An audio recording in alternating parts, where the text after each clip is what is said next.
pagi, Bu Regina dan seluruh sahabat pendoa yang terkasih. Hari ini kita masuk hari ke-10 dari 33 hari doa konsekrasi persiapan untuk kemenangan hati Maria yang tidak bernoda. Pesannya adalah, ingatlah ini malaikatku terkasih, devosi sejati kepada hatiku yang tak bernoda, bersifat batinnya. Artinya devosi itu hanya berasal dari dalam hatimu dan dipupuk dalam jiwa. Dalam kesempurnaan konsekrasi terdapat keyakinan seperti anak kecil kepadaku, bundamu. Keyakinan ini membuat jiwamu mencari perlindungan kepada hatiku yang tidak bernoda dengan penuh kesederhanaan, kepercayaan, dan kelembutan. Engkau hendaknya memohon kepadaku setiap saat, di segala tempat, dan di atas segalanya. Dalam keraguanmu, agar engkau tercerahkan.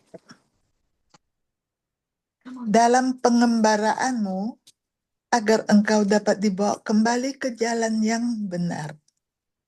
Dalam godaanmu, agar engkau dapat dikuatkan. Dalam kelemahanmu, agar engkau dapat dikuatkan. Dalam setiap kejatuhan, agar aku dapat mengangkatmu. Dalam setiap keputusasaan, agar aku dapat menghiburmu. Dalam salib, kerja keras, dan kesengsaraan hidup, agar aku dapat merangkulmu dengan keberanian untuk menerima dan bertahanlah. Saat-saat ini diberikan melalui cinta yang mendalam di hatiku untukmu. Datanglah sayangku, berkumpullah dalam rahmat dari surga. Bukalah hatimu dan biarkan Roh Kudus memenuhi dan menembusmu sepenuhnya. Ulurkan tanganmu dan biarkan hatimu terbuka pada kerinduan sentuhannya yang agung. Tertanggal 3 bulan 6 tahun 93.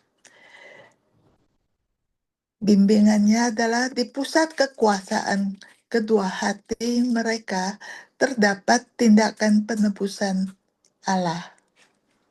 Tindakan ini adalah satu-satunya tujuan penyatuan kesatuan mereka sendiri.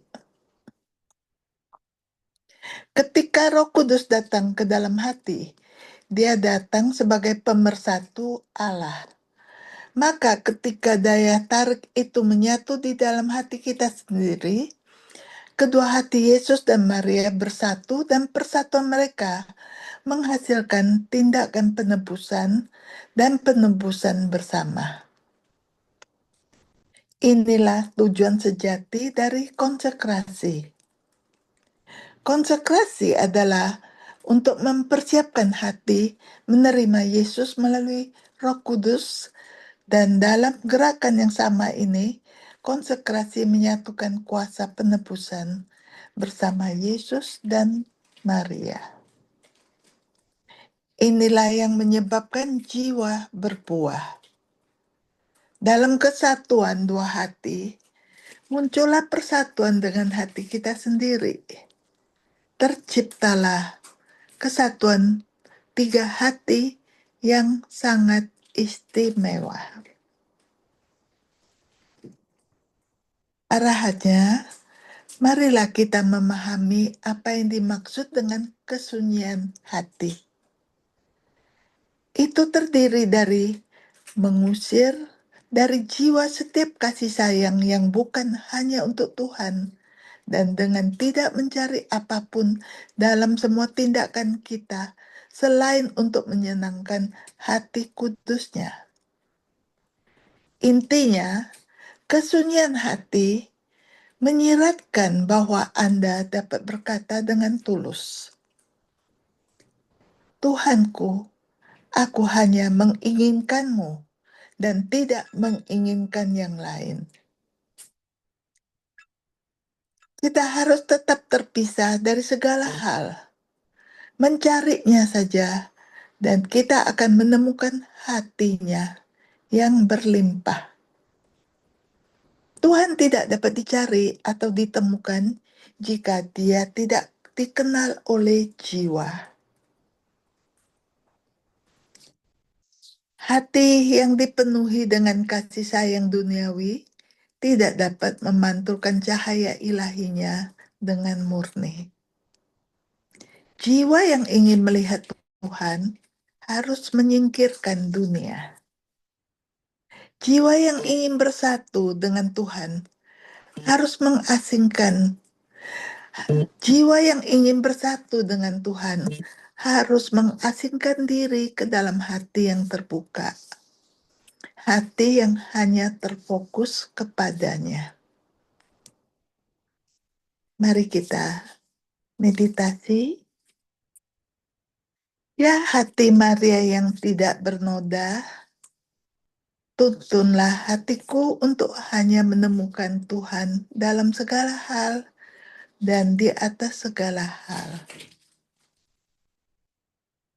Dan untuk beristirahat hanya ketika telah menemukan kesunyian ini.